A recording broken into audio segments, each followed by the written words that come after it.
তোমরা সবাই ভালো আছো তো? আজকে আমি একটা গল্প বলবো। গল্পটা শুনে বলবে কেমন লাগলো। ভালো থাকবে, খুশি খুশি থাকবে। গল্পের নাম সেই লোকটা। গরমে ছুটিতে দিদি শ্বশুর বাড়িতে বেড়াতে এসেছে রতন। সবে গত মাঘে দিদির বিয়ে হয়েছিল চাকদায়। নতুন কুটুম বলে বেজায় যত্নআত্তি হয়েছে রতনের। ভেবেছিল দিন দিনেকের বেশি থাকবে না। তা জামাইবাবু আর দিদির শাশুড়ি উপরোধে ঠেলায় সে 3 দিন গিয়ে ঠেকলো 1 সপ্তাহে।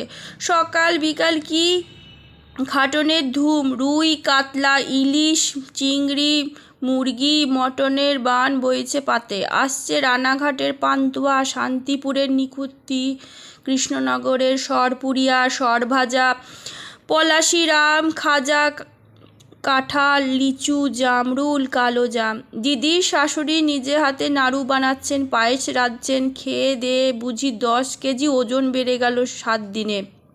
ভোজন বিলাসী রতনের জীবনে এ এক মহা সুখের সময়। তার সব সুখই তো কখনো না কখনো ফুরিয়ে যায়। পরশু রতনের স্কুল খুলবে। আজ তার বিদায়ের পালা। আজ দুপুরে মেনু ছিল জব্বর। পেটে ঠেসে মুরগি, চিতল মাছের মুইঠা, গাছপাকা ল্যাংড়া আম আর 1 বাটি ক্ষীর। খেয়ে মনোরম একটা ভাত ঘুম লাগালো রতন। উঠল 5টা নাগাদ।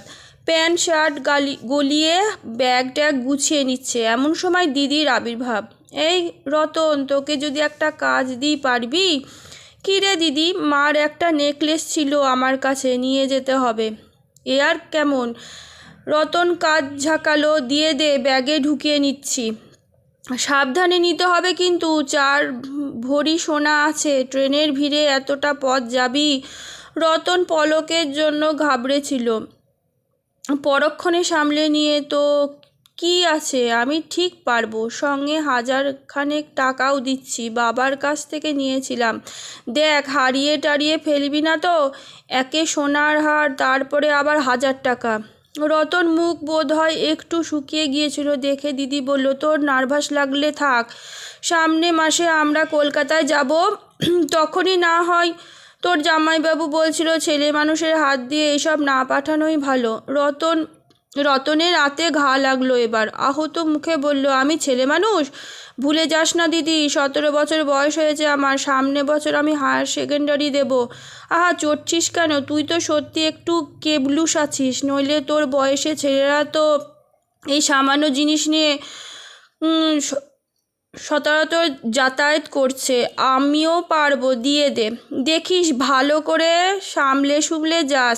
পথে কত রকম চোর ছ্যাচর আছে, একটু অন্যমনস্ক হলেই কিন্তু মাল হাফিস করে যাবে। কিছু ভাবিস না দিদি, এই শর্মা কোনো চোর পকেটমার্কের কাছে ঘেঁষতে দেবে না। বেড়ানোর মুখে আরও একটা জিনিস ঘাড়ে চাপল রতনে, 1 হাঁড়ি মিষ্টি। রতনের বাবা মাকে দিদির শাশুড়ির উপহার। 1 হাতে মিষ্টির হাঁড়ি, অন্য হাতে ব্যাগ ঝুলিয়ে বেরিয়ে পড়ল রতন। মেঘলা বিকেল, রোদ্দুর নেই, ফুরফুরে হাওয়া বইছে। রতন গুনগুন গান গাইতে গাইতে হাঁটছিল। বাড়ি থেকে স্টেশন 1 কিলোমিটার নয়। এইটুকু রাস্তা রিক্সা চড়ার কোনো মানে হয় না। খানিকটা গিয়ে রতনের পা আপনা আপনি থেমে গেল। মিষ্টির দোকানে জিলিপি ভাজছে। আহা, কি সুঘ্রাণ! 2টো জিলিপি পরখ করলে মন্দ হয় না। দুপুরে খাওয়ার পেট এখন টইটম্বুর। তা বলে খান 2-4 জিলিপি কি আর পাকস্থলীতে আটবে না? বেঞ্চি পাতা আছে দোকানের বাইরে। রতন ব্যাগ কোলে বসেই পড়ল। ব্যাগে মার নেকলেসটা আছে, 1000 টাকাও আছে প্যান্টের হিপ পকেটে। দিদির দেওয়া মানি ব্যাগ। পাছে বারবার মানি ব্যাগ খুলতে হয়, তাই 510 টাকার নোট বুক পকেটে রেখেছে রতন। হাত দিয়ে বুক পকেটের টাকাটা অনুভব করে নিল। হুকুম ছাড়ল, দাদা, গোটা 4 জিলিপি দেন তো। মুখ থেকে কথা খসা মতো গরম গরম জিলিপি হাজির। কামড় দিয়ে রতনের বুকটা পুলকে ভরে গেল। আহা, কি স্বাদ! যেমন মুচমুচে তেমনি রসালো। সামনে বেঞ্চিতে 1 বছর 30-40 লোক বসে। রোগা ডিগডিগে চেহারা, গলাময় খোঁচা খোঁচা দাড়ি, ড্যাবড্যাবে চোখ, পরনে আধা ময়লা পায়জামা পাঞ্জাবি, হাতে জিলিপির ঠ্যাঙা।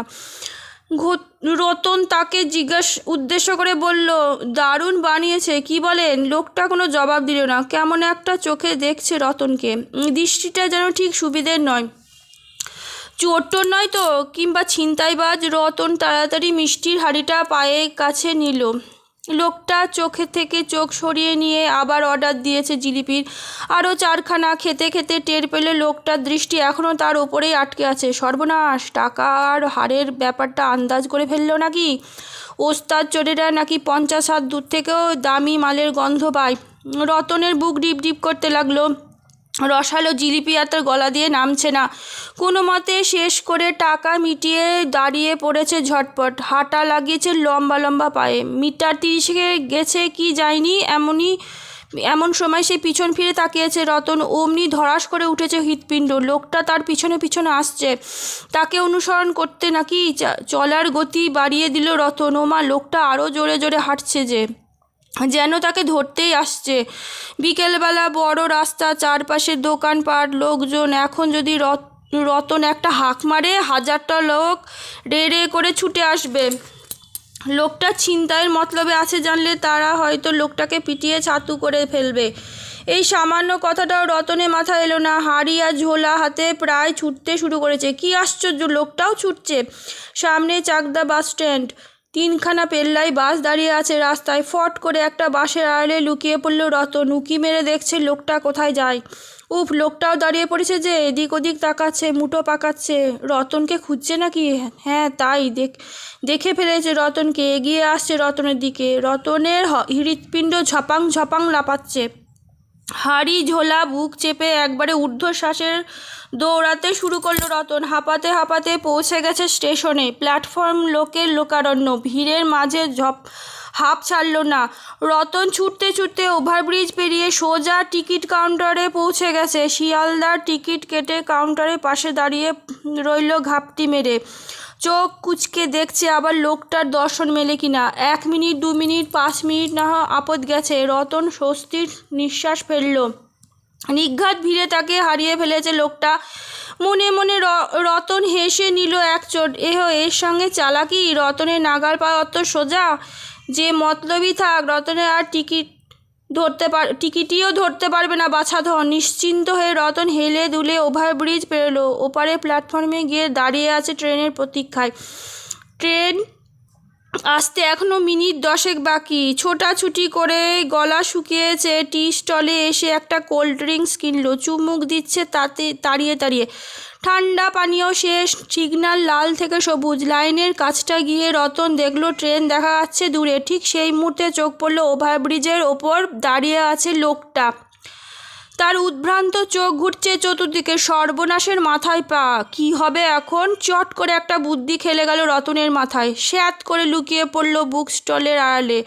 ট্রেন এলেই হুড়ুত করে উঠে যাবে ট্রেনে। দেখি বেটা, তুই কি করে ধরিস। শিয়ালদাগামী লোকাল হেলে দুলে ঢুকছে স্টেশনে। ট্রেন থামার সঙ্গে সঙ্গে কামরায় উঠতে যাচ্ছিল রতন। আচমকা পিছন থেকে হ্যাঁচকা টান। একটা কোটা হাত খামচে ধরছে তার কবজি। শিরদাঁড়া বেয়ে ঠান্ডা স্রোত নেমে গেল রতনে। সেই লোকটা। রতনের তো কী অবস্থা! কোনো ক্রমে কোকিয়ে উঠল, আমাকে ছেড়ে দিন, আমাকে ছেড়ে দিন। লোকটা নির্বিকার। এরকম ভাবলেশহীন চোখে পকেট থেকে একটা কালো মানি ব্যাগ বার করে গুজে দিল রতনের হাতে। রতন যেন অবিকল সেই দিদির দেওয়া মানি ব্যাগটা। সঙ্গে সঙ্গে হাত চলে গেছে হিপ পকেটে। ফাঁকা। মানিব্যাগটা কি পড়ে গিয়েছিল? লোকটা কি সেটাই ফেরত দেওয়ার জন্য তাকে ধাওয়া করেছিল? ট্রেন বেরিয়ে যাচ্ছে। পিছনে সরে এসে মানিব্যাগটা তুলে দেখল রতন, না, 1000 টাকা ঠিকঠাকই আছে। ছি, লোকটাকে সে মিছিমিছি সন্দেহ করেছিল। লোকটা পাশে নিশ্চুপ দাঁড়িয়ে। রতন সামান্য হেসে বলল, থ্যাংক ইউ। এবার কোনো অভিব্যক্তি নেই লোকটার। এইভাবেই তাকিয়ে আছে নিষ্পলক। গদগদ গলায় রতন বলল, কেন অযথা এত কষ্ট করতে গেলেন? একটা হাঁক মারলেই তো আমি দাঁড়িয়ে যেতাম। আশ্চর্য, এবারও লোকটার মুখের পেশিতে এতটুকু ভাঙচুর নেই। একই রকম নিরুত্তর। রতন লাজুক গলায় জিজ্ঞাসা করলো, আমার মানিব্যাগটা কোথায় পড়ে গিয়েছিল? মিষ্টির দোকানে? ভাগ্যিস আপনি ছিলেন, নইলে আমি দিদি জামাইবাবুর কাছে যে কী বেজ্জতি হতাম। টি স্টল থেকে এক বৃদ্ধ মানুষ রতনের কথা শুনছিল এতক্ষণ। হঠাৎ বলে উঠেছেন, কার সঙ্গে এত কথা বলছো ভাই? ও তো আমাদের শিবু, জন্ম থেকে বোবাকালা। এই বিষয়টুকু বুঝি বাকি ছিল রতনের জন্য। পলকের জন্য সেও বধির, বাকহীন। আজকের মতন গল্প এইটুকুনি। কেমন লাগলো জানাবে। ভালো থাকবে আর খুশি খুশি থাকবে।